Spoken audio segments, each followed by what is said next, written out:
Great. Okay, I think we're in business. Alrighty, so we're going to continue from last time. Some key battery concepts. We left off with the definition of discharging, and so here we'll continue with some other pretty important technical terms, such as the electrode. So we've talked a lot about, the cathode, the anode, but the electrode in general is just where the reduction oxidation reactions occur. And everything that that mediates these reactions, the transport of lithium ions, is the electrolyte. So that's just the medium in which that provides ionic transport between the two electrodes. We'll be talking a lot about liquid and solid ceramic electrolytes, but there are other examples such as gel electrolytes that you may have already used in your batteries, polymer electrolytes as well. These are two pretty common ones. And so, polymer, solid electrolyte, we won't discuss too much because we'll be discussing the two end members, liquid electrolyte and ceramic electrolyte in this class. Energy, we're going to talk a lot about metrics and, does a battery have higher or lower energy? What kind of materials have higher or lower energy? And there the typical units are watt hours or amp hours. And when we look at a voltage curve, we just basically measure, take the voltage times the capacity, and that gives us the measure of energy. So basically area under the curve. Energy density. So it's easy to boast high energy, but when you normalize by volume or gravimetric by mass, that allows us to compare different materials and get a sense of a standard unit of measurement. Impedance is something that's talked a lot about in terms of diagnosing a battery state of health. So if you want to recycle batteries, you want to recharge batteries, you want to reuse them, we do a lot of electrochemical impedance spectroscopy to get out that information. So it's just AC impedance. Negative electrode, we'll have an entire session on the anode or the negative electrode. And then the nominal voltage, right? What is the voltage of the battery? Okay. The open circuit potential, when we talk about cathodes, we'll talk about the voltage difference between the cathode and the anode. So that's the open circuit voltage, or the OCV. That is just the voltage of the battery before we start charging and discharging. So there's no external load source, there's no applied current. There's also a metric called overcharge or over discharging, right? So depending on what material you have in your battery, there's a voltage window in which you can safely operate the battery. And when we talk about liquid electrolytes, we'll talk about that as basically the limiting the limiting material for safe operations, because there's a narrow window in which you can operate your battery. And then also parallel pack, right? So can we increase the capacity in a set of electrochemical cells? The answer is yes. You can put them in parallel, but then you're limited by the voltage of one cell. Positive electrode is the cathode. We'll talk a lot more about the fundamentals, but I think there was a question in the beginning about what batteries are appropriate for a house, or automotive vehicles. In that case, we take into consideration the casing of the battery itself, the case that houses all the materials, the electrodes and the electrolyte. So we talked about button cells. We'll also talk about pouch cells and how that can decrease the weight of the casing itself, but it's just another geometry. It's another way you can pack your materials. Power density, conventional units of watts per liter. We talked a little bit about primary batteries, so they're non-rechargeable. They're not intended to be used a second time. So the popular example is, of course, alkaline batteries that you already buy. And then capacity, right? So how much capacity, the rated capacity is how much capacity can be delivered at a specified rate of discharge. So you can always discharge at different rates, and we'll see the rate dependence, the capacity dependence on the rate of discharge. It's also affected by the temperature that you're operating at, right? So if you have a battery and you're trying to use it in Phoenix, which is typically hotter, in the summertime than say, Vancouver, that actually can make a difference in the operational lifetime of the battery, because that affects the materials inside the casing. Secondary battery, rechargeable battery, self-discharge, right? So once you set up a battery, you assemble all your components. If you just leave it there over time, right, there will be some capacity loss, because you're essentially in a battery, you're putting two dissimilar materials together, and there's a chemical potential difference, and thus there's going to be some capacity loss over time. And so if you just leave a battery lying there, the shelf life will decrease. Okay. The separator. So the separator is just a physical barrier between the cathode and the anode, and that prevents the two electrodes from touching each other and short circuiting the battery, and then of course that leads to failure. But one of the criterion is that it has to be ionically permeable, right? So your ions have to be able to penetrate the separator and go through, but it cannot be electrically conductive. In fact, it has to be electrically insulating. So typically these are just plastics. So polypropylene is popular. Glass fiber is popular, but basically any material really that is ionically permeable but electrically insulating is a good starting point for what can be a separator.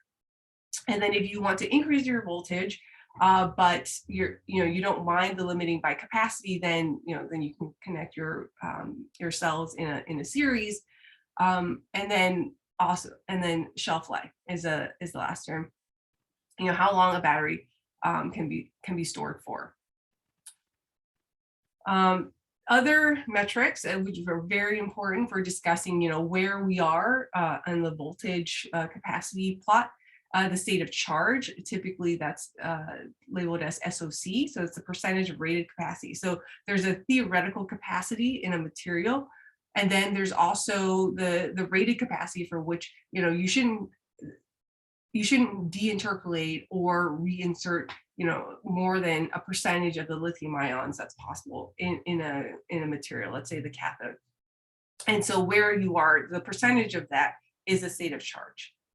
State of health is incredibly important metric for recycling batteries. If you have a Tesla and it's been 5 years, you are absolutely interested in the state of health of your batteries to see if you really do have to buy another battery pack and regenerate.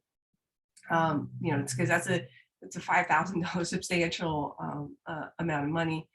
So state of health and seeing if we can where the batteries are, and so there are a number of tests that can be done. Impedance is a popular one. Butler-Volmer measurements are another one, but this is becoming more and more important when we talk about recycling of batteries, which is becoming quite a hot topic these days. Temperature effects, right? Low temperature, high temperature, this all has an effect on the operations of your batteries. Now, when we talk about temperature effects, the daily swings between seasons, there is an effect, but more so these temperature effects come into play with extreme environments, like really, really hot, temperatures or space, right? If you're at like negative 80 C, that absolutely affects, which electrolyte you can choose, and if it can even be liquid electrolyte. So we then have to shift the paradigm and think about completely different electrolytes that aren't liquid. Thermal runaway. We touched upon this a little bit when I talked about the example of the Samsung phones failing disastrously. That was due to the battery overheating because of a short circuit. And so that's when the battery overheats, in an uncontrolled manner. It heats up way too fast, and that leads to overcharging, over discharging, mechanical failure, of course, and also electrical failure in the system. So once you pick your material, you can have, you can calculate the voltage of the battery just based on the chemical potential difference.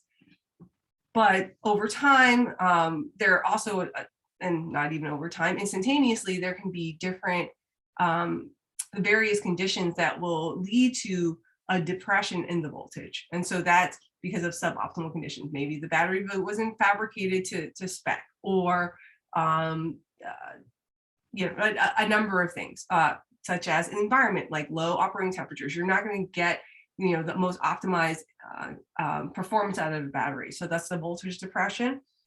Voltage itself, this is a unit we will be revisiting quite often, and it has links to thermodynamic properties of the material, right? The chemical potential difference between the cathode and the anode is the voltage of the cell itself.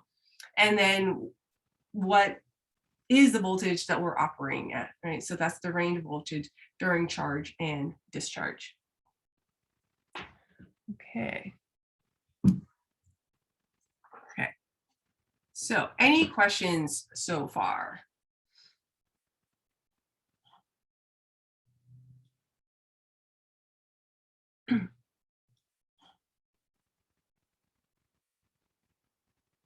Alrighty. Okay. So no questions in the chat so far. That was very much a flyby. It's a list of terms, so it's a good reference to have, but it is a very long list, I realize. Okay, so next, voltage, capacity, energy, power, all incredibly important metrics. So the voltage is the electric potential energy, right? The units of volts. When we talk about capacity, we talk about the stored electric charge in the system, right? When we convert the chemical energy into electrical energy. And so the capacity there is in units of amp hours, and that's just the current over time, right? And so depending on how long you're applying the current for, that changes the capacity. The capacity that's achieved is also affected by the rate, how fast you apply this current and the amount of current that you're applying to the system.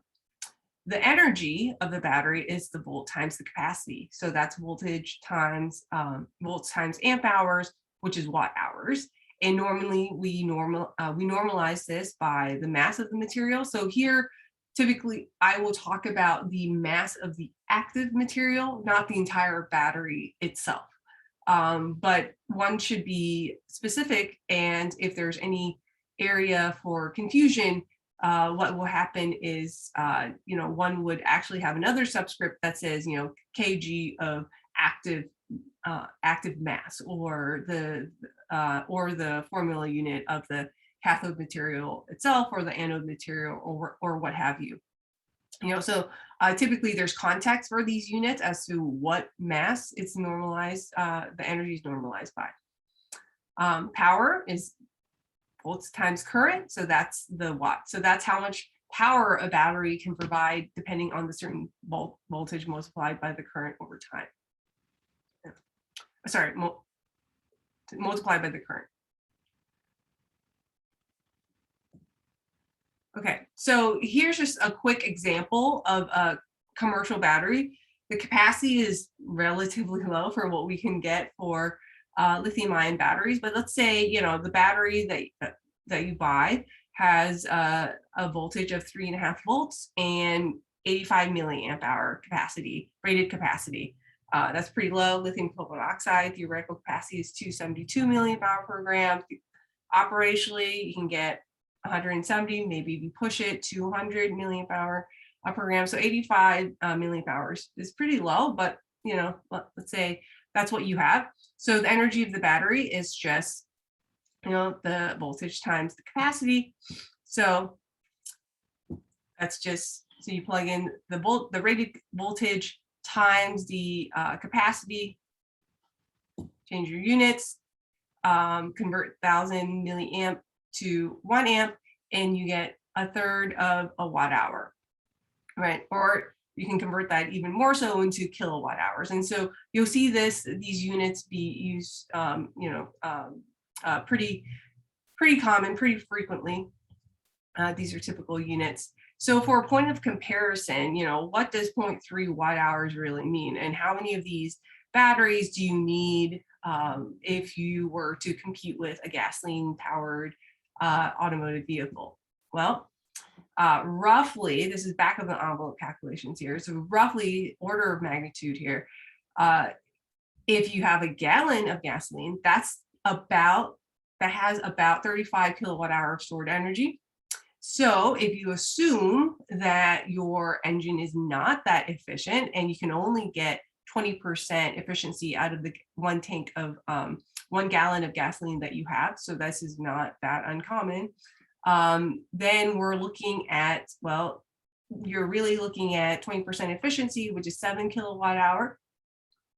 If you could store, compared to the energy that's in one battery, which is 3 times 10 to the negative 4 kilowatt hours, you're really looking at needing 20,000 cells, electrochemical cells, to compete with 1 gallon of gasoline, right? So clearly that's a lot.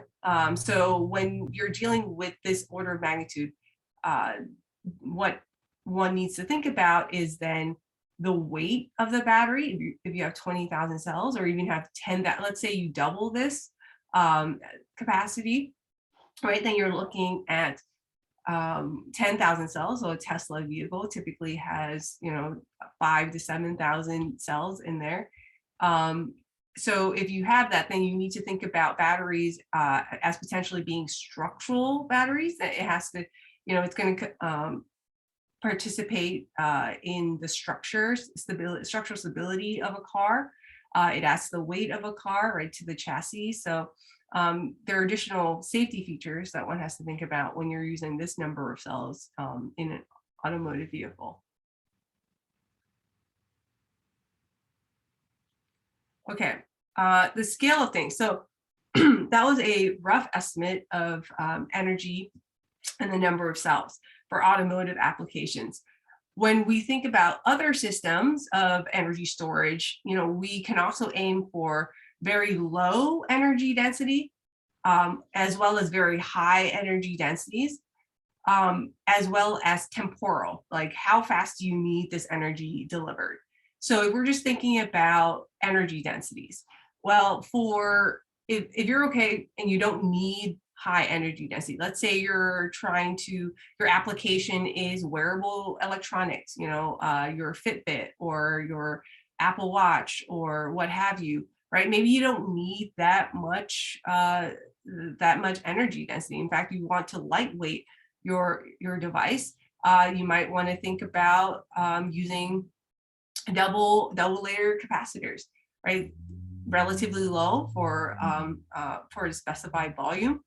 And then there's things in between. So there's flywheels, there's medium energy density. So we've been talking a lot about lithium-ion batteries. That kind of sits in the middle. Lead acid batteries.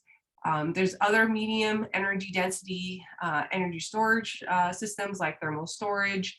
And then of course high energy. So you can store a lot of hydrogen, let's compress hydrogen, say, or release methane, convert that liquid into a fuel, gasoline as well. And then, so that's one consideration for designing or using energy storage for various applications. The other thing one thinks about is, how quickly do I need the stored energy? So if you have a power outage, the answer is going to be very short term, right? You're going to need that stored energy instantaneously. So for short term, you have options for flywheels, capacitors, batteries as well.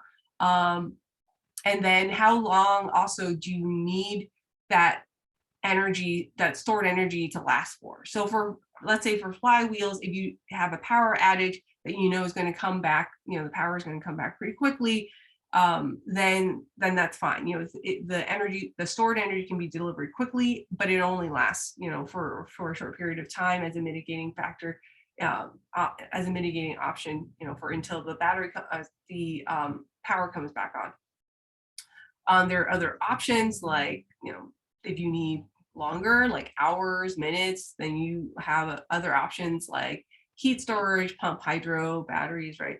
And then something that is becoming more and more critical is long-term storage.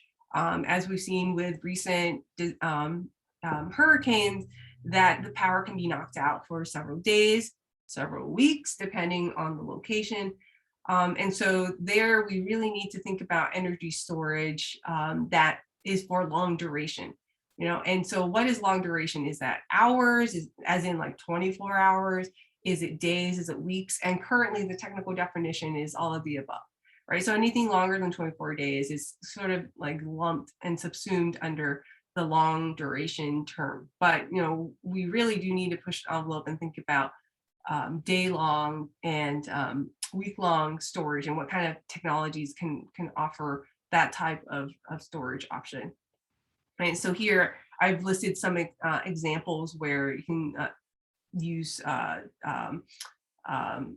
aquifer storage and heat storage systems, and even battery, like electrochemical systems, but you need to think about discharge and how to scale the cost down, because lithium ion right now, you can certainly build enough thousands and thousands of cells to have, let's say storage for a month, but the cost goes immensely up. So then you have to think about materials that aren't as costly for, let's say, grid storage.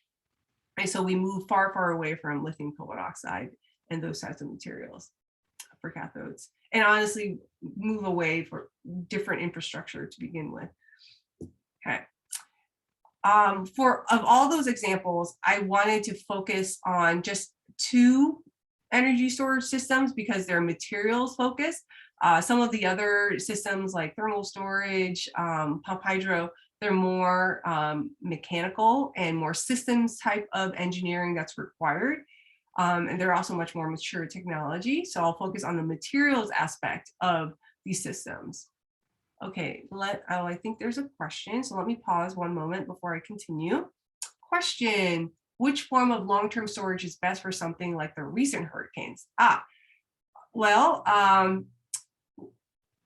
from what I've read in the news, that requires days of storage. The power has been out for days, if not weeks at this point, for certain areas, especially rural areas.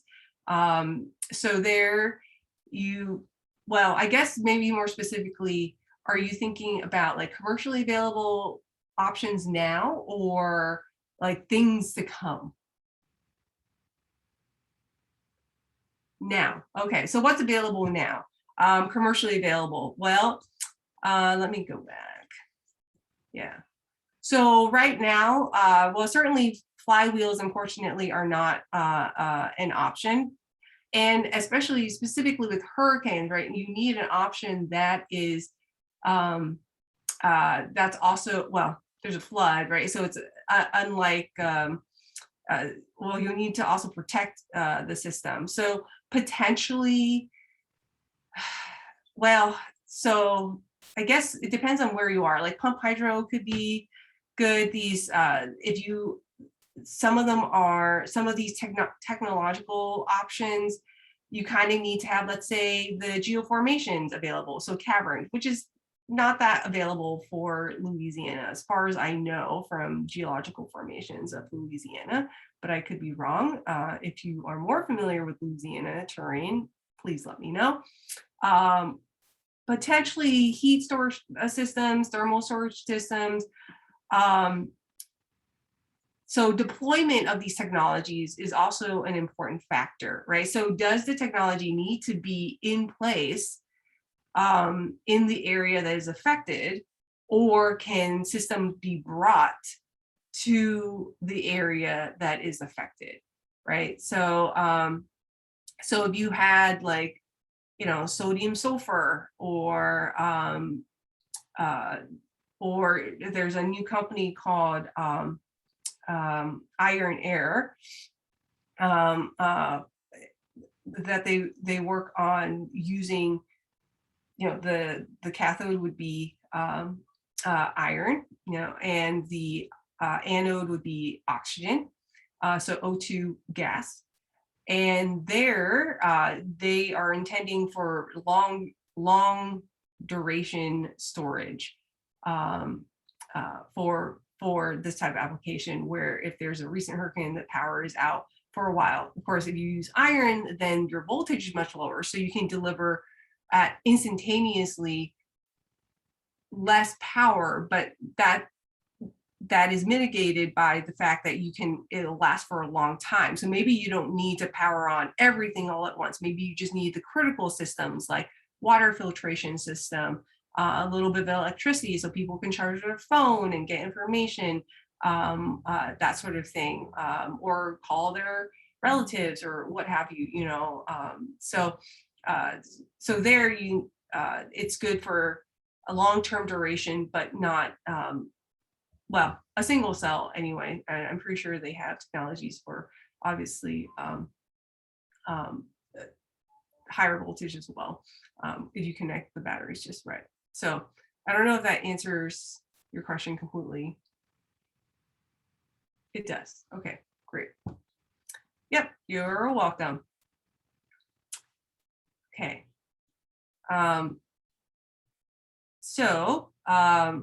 Right, so low energy density. If you want something really fast, you can use electric double layered. And here, the material is actually highly dependent on the operating temperature. And so the life expectancy at the operating temperature is given by this relationship that you see here. One of the advantages is that because it can endure, you know, high current, so fast, that enables fast charging and discharging as well. Long cycle life, over tens of thousands of times, over tens and thousands of cycles, use over a wide range of temperatures, which is really important because, as you see in the liquid electrolyte lecture, that there is a limit to how low you can go. And the materials are typically carbon. And so there, the storage, as you can see, you know, it rapidly, it's all about the interface. So the ions can be discharged and charged very quickly. And carbon is relatively environmentally friendly, as in it's everywhere. But there is a caveat in that carbon, if you need a specific geometry and a specific structure, that's not always the most environmentally friendly, in the sense that to make carbon of a specified porosity or specified nanostructure or what have you, sometimes you have to go to very high temperatures, like 1500, 1600 degrees Celsius, which is, you know, which takes a bit of energy. And so that's something to consider. But on the surface, right, carbon relative to, let's say, cobalt is environmentally friendly because there's no heavy metals that are used. Flywheels. I wanted to just touch upon flywheels for very briefly, even though our focus in this class is not on flywheels, because here materials science has, you know, helped flywheel technology advance. So flywheels are useful, quite useful during power outages. And in fact, the Center for Electron Microscopy, we've experienced quite a number of outages over on West Campus because of all the construction that's been done there. But as a building, we don't experience it because there are flywheels that are in use, and they jump in when there is a power outage. So we don't actually notice them, and then of course all the instruments are protected. Advantages is, once you assemble a flywheel, they last for a long time. There is really minimal maintenance. And the technology is actually really old. So when you don't have a power outage, when you have power, right, you wind up the wheel and you store its energy. And then when you need the energy, you can use its stored energy and turn it into kinetic energy. So here, when you increase the moment of inertia, right, you can do that by increasing the frequency, right, the omega, or you can increase the radius of the wheel itself. So one could think, okay, well, I can do that, but if I use a stainless steel or some other metal type of wheel, then you're going to increase the weight as well. You also increase the risk factor, the safety factor. Can you imagine, at several thousand RPM of like this gigantic wheel that's unraveling? Well, it's done in vacuum, so that you reduce resistance, the drag force. But you can imagine the safety becomes quite an issue if you stick to metals. What you can do is you can lightweight the wheel by using fiber reinforced composites where you have high strength, but you reduce the weight of the wheel itself, right? So here they can withstand higher revolutions per minute. So the fibers are lighter. You can go to higher revolutions, so you can access more kinetic energy, and it's lighter. So you could see the fracture as well here, between a steel versus glass fiber coated plastics. So this fracture is pretty unsafe, whereas the fiber coated plastic, you could see the fracture. It's less of a safety concern, but all these flywheel systems are evacuated and sealed. So, it's not going to just fly everywhere, but you can see that the fracture is pretty catastrophic. But you can achieve higher tensile strength in, let's say, carbon fiber coated plastics. So here, materials design is actually quite important for energy storage. Okay, with that, I am going to switch gears and continue with our next lecture. Are there any questions so far?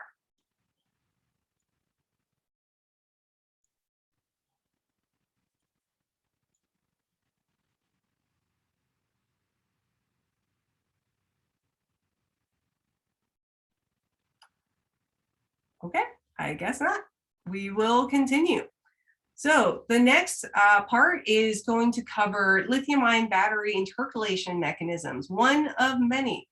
So we're going to focus. There can also be conversion mechanisms for chemical, electrochemical energy storage, but I'll focus on intercalation for this class. All right, so once again, the papers that are cited in this lecture, you can find them all here.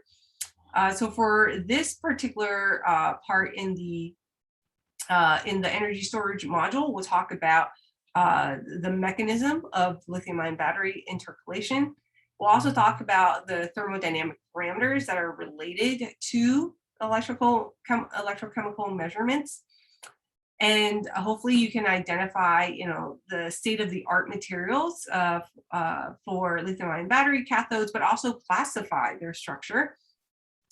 And then lastly, delineate the constraints of these cathode materials when you're designing, the next generation batteries. So we won't cover all of cathode materials today. And in fact, I'll pick up on it next time. So we're going to try to get through as much as we can without rushing too much. Okay, so let's review again. We talked about, you've seen this diagram so many times, right? So qualitatively, right, in a battery, or before we get into the intercalation mechanism itself, right? So you have the cathode, you have the anode. Upon discharge, the lithium ions are moving from the anode over to the cathode. And there's a parallel external circuit of electron movement as well. And then on charge, the lithium ions are deintercalating, or being extracted from the cathode and migrated over to the anode side. Right? So the concomitant chemical reaction that happens during intercalation and deintercalation are shown here. So at the cathode, right, you have lithium metal oxide. So in our, the classic example is lithium cobalt oxide. As you remove lithium ions, right, from the host lattice, from the crystal structure, from the material, the balancing reaction requires then, that means there's migration, there's movement of X number of lithium ions and X number, equivalent X number of electrons. And so that's the reduction oxidation reaction that happens at the cathode. So the metal, as you can see here, because lithium is 1 plus, and here it's also 1 plus. So lithium is not participating in the reduction oxidation. It is the metal that is the redox couple, right? Reduction oxidation, redox. And so that is going to be the element that dictates, the species that dictates the voltage that you will have, in your battery. So that's tied to the chemical potential, which of course gives you the voltage. So then at the anode, if we're talking about commercial graphite, that can be Cn. So here, let's say it's C6. The same number of lithium ions and the same number of electrons are migrated over at the anode and form this, this compound, lithium carbon. And so when you add the two together, you get the overall reaction here where you see the charge of lithium ions. Lithium is still +1, carbon also doesn't change. So once again, it's the metal, the redox couple is in the metal. So that's what drives, that's the chemical reaction that will drive the charge storage. When we look at the reduction oxidation reactions, we split them into the two half reactions, right? So at the cathode and at the anode. So here, the half reaction. So here, there's a concrete example of lithium cobalt oxide. The voltage is rated at 3.7 volts versus lithium plus. So this number is governed by the fact that you are using lithium cobalt oxide. The chemical potential difference between lithium cobalt oxide and graphite is, and lithium metal is 3.7. If you use a different compound like lithium nickel oxide or lithium iron phosphate, then you have different voltages there. But how do we define, what is the lithium? This is 3.7 versus lithium plus, which is 0. But this reaction itself is, the standard reduction potential is actually 3.01 volts, higher than that of the standard reduction potential of hydrogen, which is the standard. So that's really set as 0. So if we want to know what is the voltage of my overall cell, then we need to take the difference between the voltage difference between the cathode and the anode. So that's what you see listed here. Now, I wrote it as E naught of the cell because sometimes you'll see that in books as opposed to V, the the voltage. So here we see, well, the cathode, the voltage is 3.7, but that's versus lithium. Lithium is offset by 3.01 volts relative to the standard reduction potential of hydrogen. And graphite is 0.2 volts versus lithium, which is offset by also negative 3.01 volts. So overall, when negative times negative, you get positive. So overall, you get a cell voltage of 3.5 volts. Right. So when people talk about lithium cobalt oxide having 3.5 volts, this is what they're talking about because it's relative to lithium.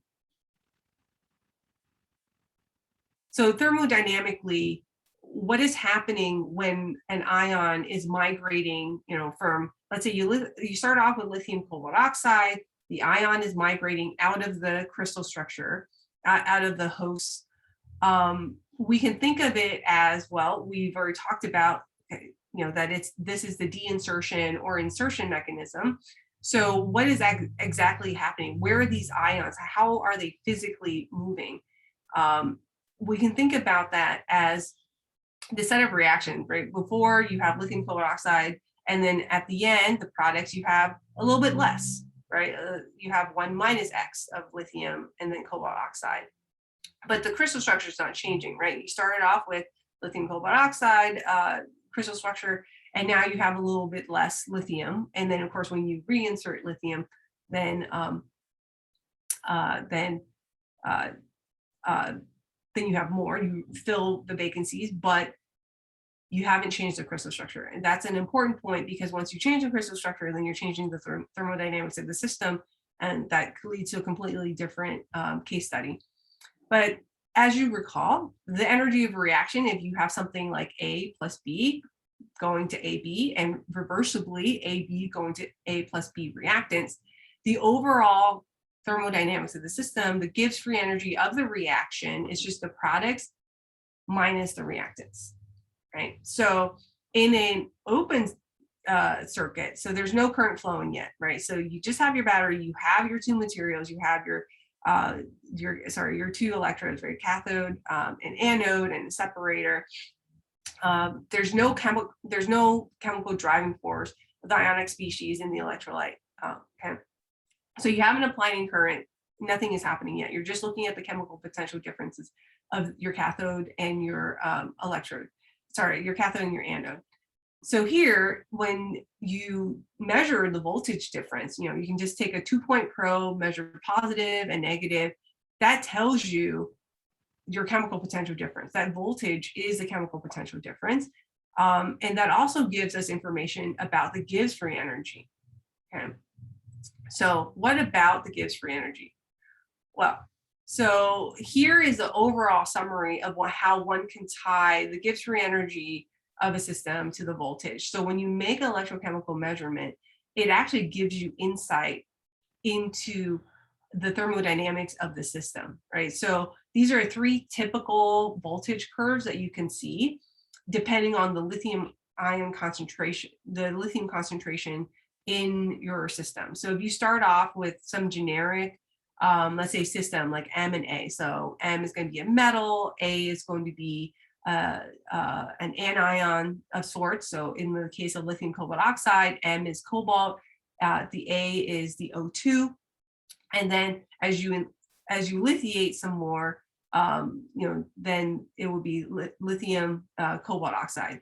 In that case, this is more of what you will see if you see a voltage curve like this. This is more reminiscent of lithium titanium disulfide. If you see a voltage curve like this is more reminiscent of, let's say, lithium manganese oxide. But here you see the chemical potential being tied to the Gibbs free energy, which is so dG dx will give you the chemical potential, and the chemical potential difference at normal converted in units divided by the electric charge is your voltage. So when you look at voltage, you divide it by E. That tells you the chemical potential difference in your system. So that's actually quite powerful to know. So I just wanted to review also that, what is the chemical potential? It is just it's the driving force of the reaction, right? That's related to Gibbs free energy. So when you have two, let's say you put lithium up against, any other metal oxide, instantaneously there is going to be a driving force in the reaction if you let it sit long enough, right? Because there's a chemical potential difference. So there's going to be potentially self-discharge over time. But when you measure it instantaneously at the beginning without any applied current, you're measuring what's called the OCV, the open circuit potential. So that gives you an indication of the work that can be done by the system, because it's the electric potential, to the surrounding environment. So this is just another derivation on how you can manipulate all these units that we'll talk about. So the Gibbs free energy, delta G, is just the N times Faraday's constant, N being so in the case of lithium, that's just 1. Faraday's constant, and then the open circuit potential, which is the difference between the chemical potential difference between the cathode and the anode. In this case, it's lithium. But the chemical potential is not stagnant. It is dependent on the composition. So if you start out with lithium cobalt oxide, Li1, and then you deintercalate Li1 minus X, you know, when you have lithium 0.9, lithium 0.8, lithium 0.7, COO2, that chemical potential changes, and thus your voltage would change, and thus your Gibbs free energy would change. Okay. And so what you see here is you can use Faraday's constant, or you can use the electric charge, which is just all related. So if you have Faraday's constant, which is 96,485 coulombs per mole, and if you have, you know, the electric charge is 1.6 times 10 to the negative 19 coulombs. If you have a mole of that, you can convert, and you can see here that converts to 96,485 coulombs per mole, and you can even convert that into amp hours of 26.801 amp hours per mole. So they're all related by Avogadro's number and by dividing through E, basically. So those are some of the units. Okay, but before I go sort of into a deep dive of the thermodynamics of a system and the intercalation mechanism as it relates to the thermodynamics, I want to revisit Gibbs free energy and the concept of a two-component isomorphous phase diagram of solid solutions that are completely miscible, as in they can completely dissolve in each other. So who remembers isomorphous phase diagrams and solid solutions?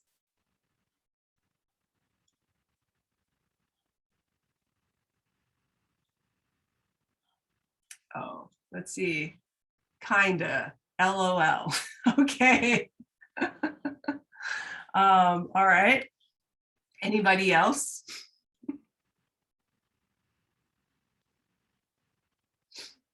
All right. Also, kinda. I want to get a gauge of how kinda are we at, because I won't belabor the point if there isn't really a need for it.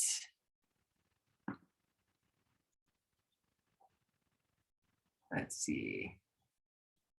Okay, so I'm going to take the two kinda. It would be nice to review. All right, so I will spend a little bit of time reviewing it. But if things get, you know, too, if you're familiar with this, then, you know, it'll be a good review. And if you're not as familiar, then we'll hopefully get to all be on the same page before we move on, you know, too quickly. Okay. All right. So I'm going to take that as we should review. Okay. So before I jump in too deep, okay. So the terms I'll use here are liquidus and solidus, right? So these are lines. So above the liquidus line in this isomorphous phase diagram, your system is in the liquid phase. Below the liquidus line, everything is in the solid phase, okay? And at which temperature your system solidifies or becomes all liquid is compositionally dependent, right? And then in this region here is a two-phase mixture where you have both solid and liquid. So I hope this is ringing a bell somewhat for those that are familiar with this and have seen these type of phase diagrams. So let's say you have a pure material. Let's say the classic example, because it's such a good system to do experiments on, the classic system is, let's say, nickel and copper, right? So you have the melting point of nickel and you have the melting point of copper. And depending on which temperature you're at, you can form a solid solution or you form a liquid solution. And then at intermediate temperatures, you're going to have a two-phase mixture of solid and liquid. And that's what we're going to be interested in, right? The temperature of interest often is somewhere in between. So we denote the x-axis as xb. So how much B we have. Here you have 100% B, and here you have 100% A, right? Or 0B. So 0 to 1. So somewhere in here, your x naught, right?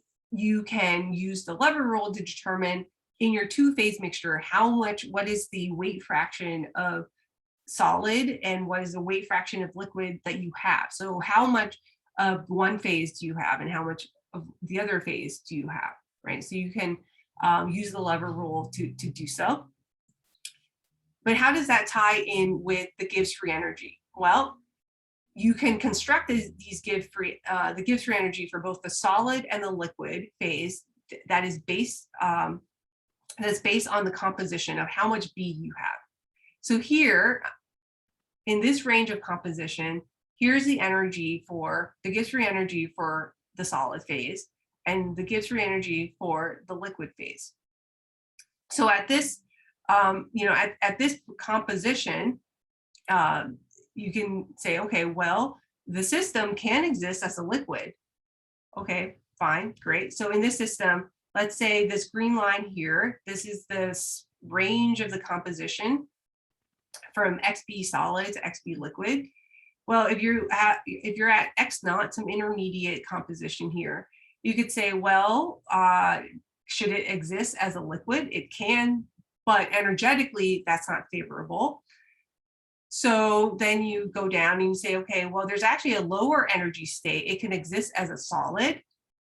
So that's 0.2. But the system can be, the energy of the system can be even lower if you go to this state with this at this same composition still. So it doesn't look like it because of the way I drew the number 1. It looks like I'm shifting in composition. It should be at the same composition.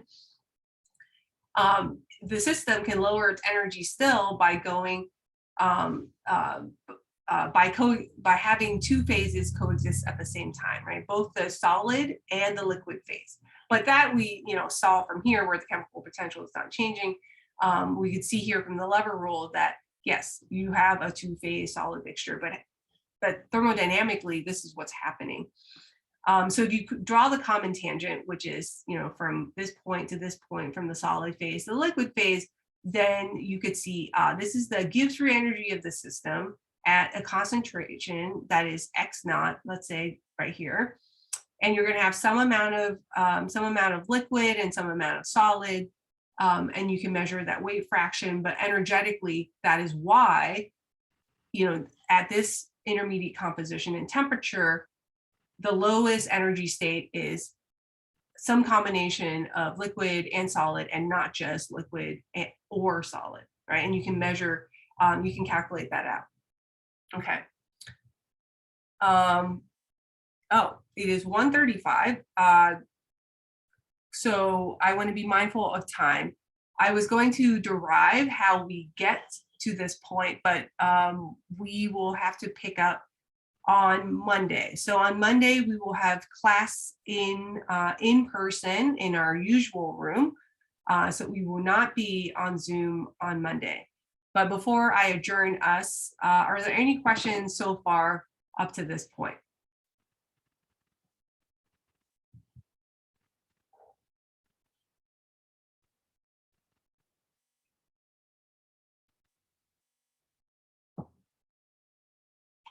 All right, so given the silence, I'm going to interpret that as a no.